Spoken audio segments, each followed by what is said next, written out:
stayed overnight last night. Stayed almost all night. Sunday I'll come up and go back. Monday obviously.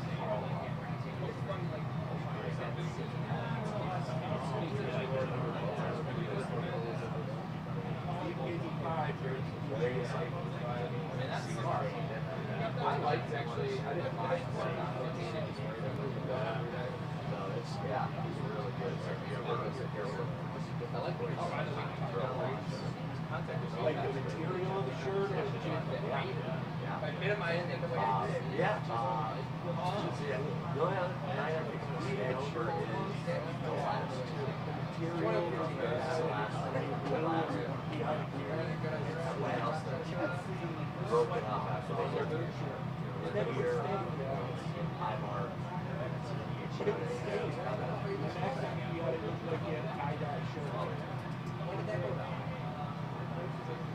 I've had some bad one station we were like, it was almost like a two-tone tan shirt. I mean, forever I've been saying it's smoke and mirrors, but it just hasn't gone away yet. They're starting so Bibby, who yesterday started at he's the best pitcher. So, you know, he's being great. Why not? They don't play the game like their lineup. Matt, you want to do what we did yesterday? I think that's a good idea. Yeah. Around the same time? Yeah. Are you excited? I am. Let's start it. I mean, we can maybe do it. I was feeling like I thought like. Usually the earlier the better. Yeah. We should get Dawson. Yes. It's very cute. You played the Braves, right? They are. I tell you, two teams who this is true. Short right now. No, he doesn't. This fight. I mean, I called. I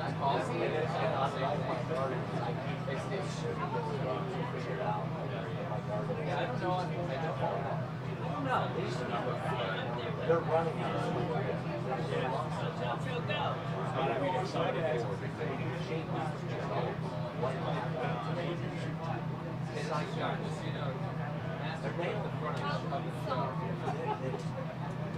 Also,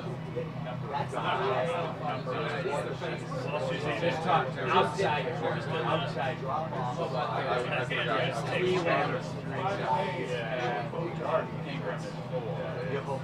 I know. Well, I feel they're fun.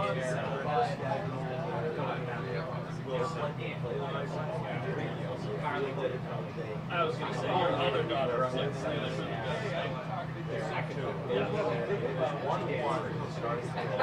Carly quit, started to get harder. Yeah. She was, so her daughter was like, wow, it's fun. So it's two choice like that, but it's like, no, they are not. It's just like, get the score for the first time.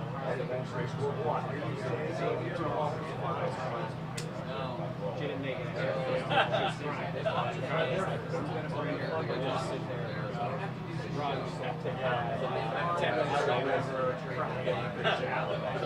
And we were laughing.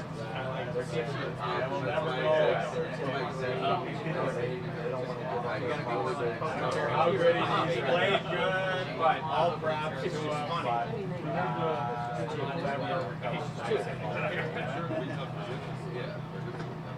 Are you probably done? I don't.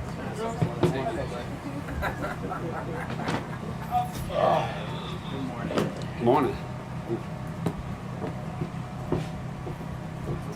How y'all doing? Joe, your takeaways from Keon, his first training camp practice, got his ball early and often, that great catch near the pylon, just your overall impressions on a good first day. Yeah, I think you can see the work that he put in, the last month. It was important to him not just to get away and just enjoy a summer. He took it upon himself to, hey, make sure he's still working on his craft, and had some opportunities yesterday and kind of made the most of them. And I think that kind of shows who he is. So it's just a matter of just consistency, right? And you can have one day, but can you follow it up? And I think that's what you got to do to be a great receiver, great player. So excited to see him today. Hey Joe, tough slate for Dawson last year injury-wise. He's up to full strength. What kind of options does he give? He's huge for our offense. He does so much from a leadership standpoint, just him being around, but just him in the pass game. He's such a unique skill set with what he can do as a receiver, and just seeing the growth that he's put with Coach Boris in the run game. He's a complete tight end, and so just having him, Dalton, Q, just the versatility that we have, it gives us a lot of options. So, it hurt us not having him last year, so I'm excited to see him kind of moving around in full speed. He's a huge asset for us. Hey Joe, in terms of James Cook last year, heavy workload, more than he's ever had going back coming to high school. Is that a concern at all moving forward? And he had over 300 touches non-plays. No, I think sometimes it's a benefit, especially in college when they don't have a crazy workload, because that's wear and tear on your body. Whether you're carrying the ball in high school or college, sometimes it's like, hey, they can be a workhorse back, whatever that might mean, but that's a lot of touches and hits that they put on them in college. I think we'll see how Jimbo goes, but when you look at Jimbo, I think I said it in spring, he looks different. He's stronger. He's more put together. You can tell he put in a lot of work. It's important to him, and so I'm excited to just see him to continue to evolve and get better. Joey, when you talked about this being Josh Allen's playbook, not my playbook, how over the years have you seen him take ownership of it, and especially this year with all the new people that have to be introduced to him? Yeah, I think it's the first training camp I was here, I was trying to figure it all out, and sometimes I'm asking him just what he's thinking, and so you see how much he's matured in the offense in terms of the ownership of just teaching the guys exactly what he's seeing, and not just, hey, I know where that guy's going to be, I'm going to throw it to him, but like, hey guys, this is what I'm thinking. Let's stop the tape. This is where my feet are. You got to be at this spot because of that, and just seeing that growth where I can kind of take a step back and allow him to communicate a lot more.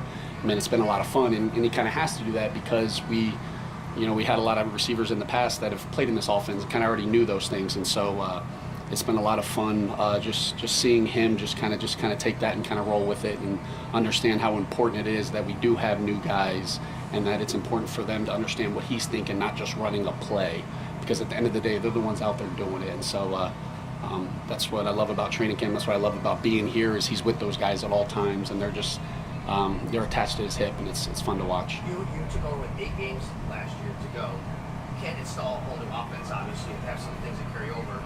Now you've had kind of a full offseason without giving away strategy, of course. How much can carry over? How much is new? Is it a complete overhaul maybe of a year ago, or is there a lot of mixed in stuff? I think no matter what, whether you're from year to year, the game of football is growing, and if you continue to do the same thing over and over, well, we're all studying each other. The defenses are evolving. Eventually, it's going to hit a point. And so I think regardless if you're the best offense in the league, in order to stay the best offense in the league, you got to continue to grow and evolve, and you get new pieces, and so the offense has to change regardless. And so it was a great opportunity for us to kind of take a step back and figure out exactly who we have and try to build an offense around that. We signed a lot of pieces in free agency and then in the draft of then trying to mix and match and put them all together. And so we're still a product of it. We got, all training camp to kind of see exactly who we're going to be and put guys in places and see, hey, can we do this? Can this be something that will be a huge part of us, or is this something, hey, you know what, maybe this kind of goes down the road and we got to focus on something else. And so every day there's intention behind what we're doing, and whether it works or doesn't, that's not I'm not concerned with the results right now. I'm just concerned with kind of like how we're doing it. And so it's been a lot exciting. I know that doesn't give you much, but you guys were able to see a little bit. Yesterday, Josh talked about downfield passes for you in Carolina. He was used a lot more as a possession receiver in Washington. I mean, when we ask who does the defense have to respect downfield, you see among the receiving corps, is Samuel a guy you think they might that could threaten him? I mean, I think you have to respect everybody. I don't think speed is the only thing that impacts whether defenses are worried about guys going downfield. If you look across the league, there's certain guys, like a 40 time doesn't necessarily tell you if you're a a downfield threat or not. Size sometimes plays into factor of that, what type of route you actually can run, how you track a football. There's so many more things than just speed elements to it. And so I feel confident in the receiver room that we have the ability to stretch the field if we want, the guys to be able to go up with footballs if we have to. And so not necessarily just Curtis, but I feel excited about the rest of the room. Yesterday, Josh talked about the intelligence of the wide receiver room, and he even brought up how much motion you guys ran on day one. And it seemed like he was almost talking about how you almost force-feeding some of the new guys. Is there a sense of that, needing to get these new guys up to speed a lot quicker than maybe in the past?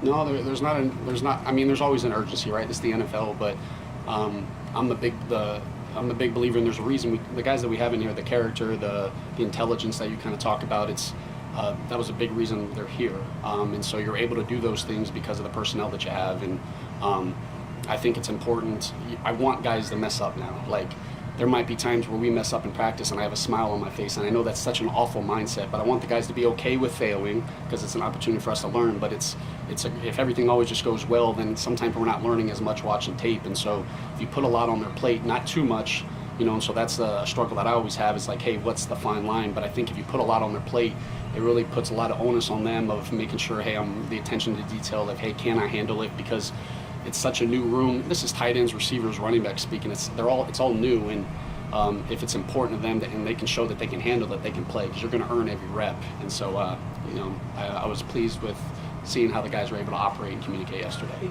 Joe, you talk about failure, but success. We saw yesterday guys celebrating when they scored. I think Josh even mentioned that something.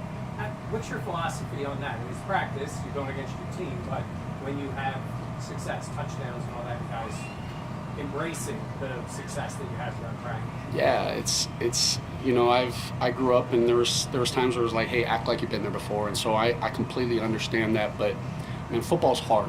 It's hard. You can be the best offense in the NFL going against the 32nd ranked team, and it's still going to be hard to score. Like, that's just the reality of it. This is the NFL. And when you score touchdowns, it's not just one person scoring that touchdown. It took a whole drive, or it took 11 people. And so part of what I'm trying to emphasize here, what Coach McDermott's trying to emphasize, we have a lot of new guys, but us doing it all together. And if we really emphasize the everyone eats mindset, is you can see when people score, are we celebrating together? Yesterday, you're scoring some touchdowns and you're seeing James Cook on a passing touchdown. James Cook, Dion, Josh are the first ones there celebrating. Well, that speaks so loudly to me. And so seeing those guys celebrate, having fun, it's a red zone practice. There should be a good amount of touchdowns, right? It's a little different when it's a first and second down day or whatnot. But just really putting a point of emphasis with it. I remember when I took over last year, the first red zone practice we had that week, the Jets week, I think our O-line was gassed for the amount that I was making them kind of run to go celebrate with the guys. And you saw that first game, Khalil scoring or Ty Johnson scoring, and just seeing those guys run and celebrate with them. And it's important, and it might not look like it, but I think it is. And you want to see the type of team that you're going to have, see how the guys respond when guys score. If they really believe in the everyone eats mindset, see how everybody looks when they score. And so just day one, but pleased with some of that. As long as they're doing it together. This isn't, we had a couple TikTok dances that I don't know about that I wasn't too much of a fan of, but yeah. Which is your favorite celebration? My favorite celebration is whenever I prefer offensive linemen getting the spikes, and you always grade a good spike if the ball leaves the screen. So you guys don't necessarily get to see that, but that's my favorite ones. The O-line are the reason we're scoring touchdowns. When they're doing it, let's give them some love, and then they can have a little fun watching it as well. Joe, in your coaching career, either play caller or other roles, during his first couple weeks of fall camp, how often do you run something so well that night with red check mark and say, I want to get your misses over there? I think to me, you never get enough reps, right? It's just the reality. You can walk through stuff. To me, it's all about frequency. It's even if it's just routes, you're never going to get enough time on task, and it's not about in order to get good at a play or a route, it's about how many times you run it. So even if it works against one look or one coverage, it's like, man, I hope the next time we get this, we get a bad look and Josh has to make another decision or whatnot. So I think your core concepts, but I'm not thinking about week 1, week 2 right now. I'm just trying to figure out what can be our core concepts that we can kind of roll with and hope that, hey, we're not always throwing our first progression, and just seeing the comfort level of him having to make, the quarterbacks having to make decisions moving across, and where they feel comfortable with the play, just not the first read. Early Is on, there in this camp at least, or you guys also, a need to get Dalton Kincaid downfield more than last year? There was a lot of stuff close to the line last year, and he's got that talent to get down the seam. Are you trying to devise ways to get him more involved down the field? Right now, we're kind of in the process of just trying to see what all of our guys can do, and just their different skill sets. It's such a I'm so excited about the group that we have, the tight ends and the receivers, because it's so many different skill sets, and you hope that versatility allows it to play a little harder on defenses to defend. Of, hey, this guy can run short, but he also can push vertical, and it's not only certain guys doing certain things. And so I think you guys saw a couple yesterday of just seeing Dalton do some things going vertical. We know we saw that he could do that last year, and so something that I hope for all of our guys, that's a part of their repertoire. early on, what's been the experience competing not only against the defense, but Bobby and his new role, both of you guys trying to assert yourselves in different ways on your side of the ball? When a guy who brings that much energy on the other side, what's it like competing against his unit? I mean, we're going to be the offense that we want to be because of our defense. They make us better. They challenge us. And Bobby, me and Bobby go at it. I love it on tape. When in a red zone period, when right after a play he has to look at his next script because it didn't go well for him. We're naturally competitive, right? And I know it's such a stupid thing because I'm not doing a thing besides reading a play. That's what I do at practice, right? Really tough. But there's a reason he's a defensive coordinator, man. Being able to pick his brain, but just what our defense does, it really challenges us. And I think sometimes people think it's a simple scheme, but there's reasons it's had so much success for so many years. And a big reason why our offense has been what we've been is because of our defense. Can you match his colorful language, or do you find yourself having to match how colorful he is out there on the practice field as far as language? Well, I got sent a video of me mic'd up one day, and there was a lot of beeps, and so I wasn't too pleased of that, with that, and so I catch myself. I'm not proud of my colorful language, but I am competitive. I wasn't a very good football player, but I get out there, I get excited, and I wish I can be a little better about it, but it does naturally come out. Keon is a prototypical X, obviously. You like your receivers to be versatile. Is it too much to ask? Do you envision him eventually, being able to be used in different spots like Gabe was? Yeah, we don't have positions.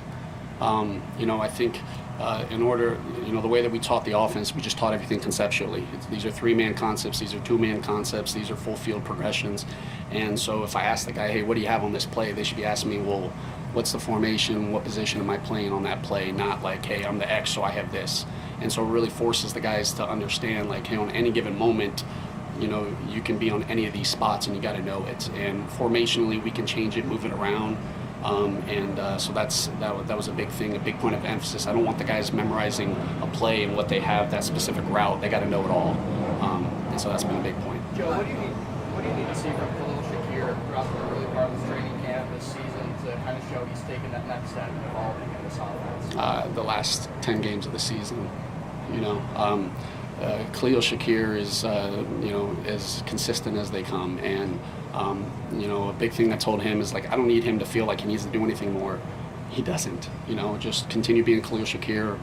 His consistency as a wide receiver, he speaks so loudly to the quarterbacks, the way that he runs routes, and just continues to make plays, and Josh has the utmost confidence in him. So I don't need him to do anything else besides be Khalil Shakir and just continue to stack the days like he does on a consistent basis.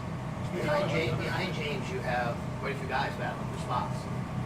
What do you look for, like, to kind of separate at the end of the day? They're all going to do their job, but from pass protection to route concepts, to be able to do versatility, short yardage, what do you look for when it comes to separating those guys? You're saying for the running backs? Yes, behind James.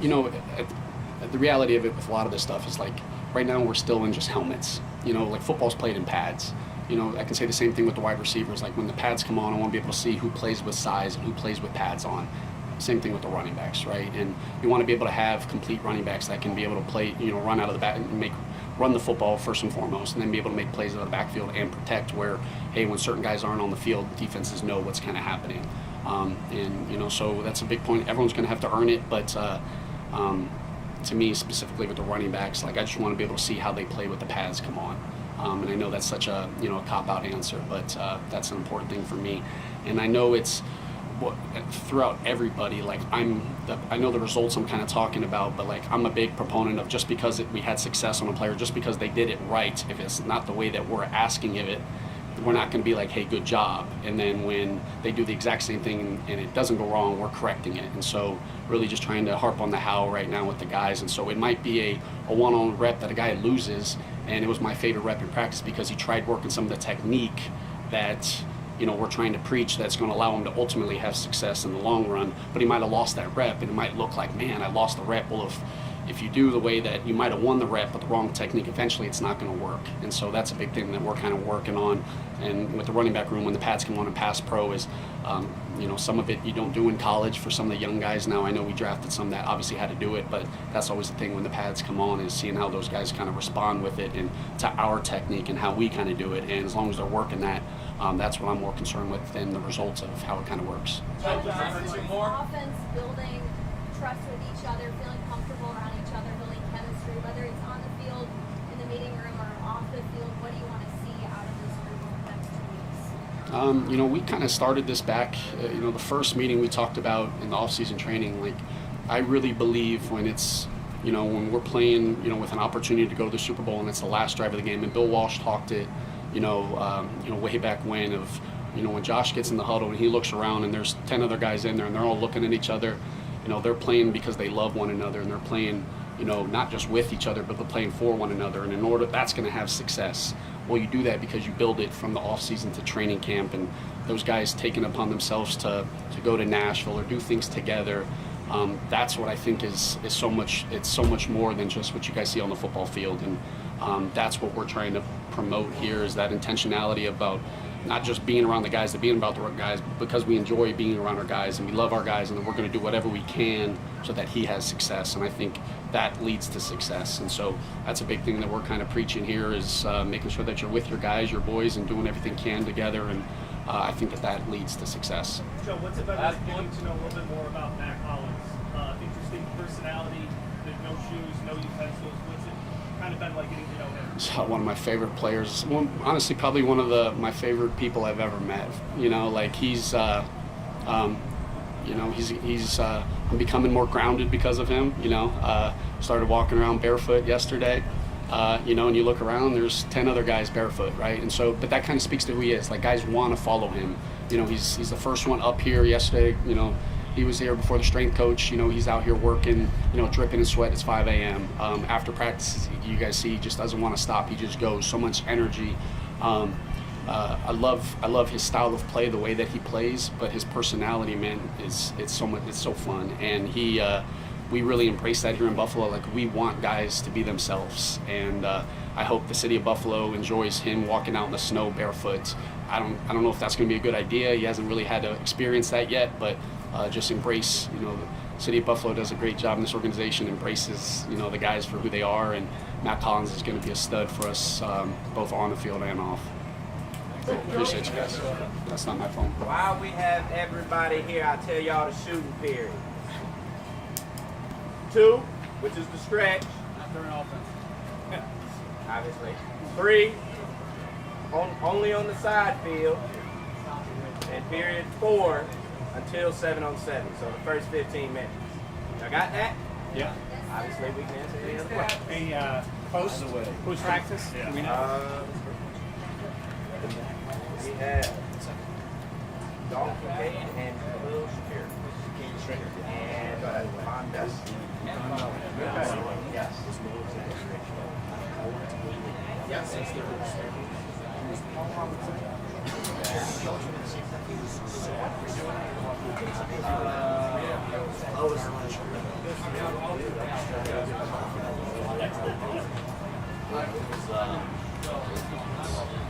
Is it good now? He just said it.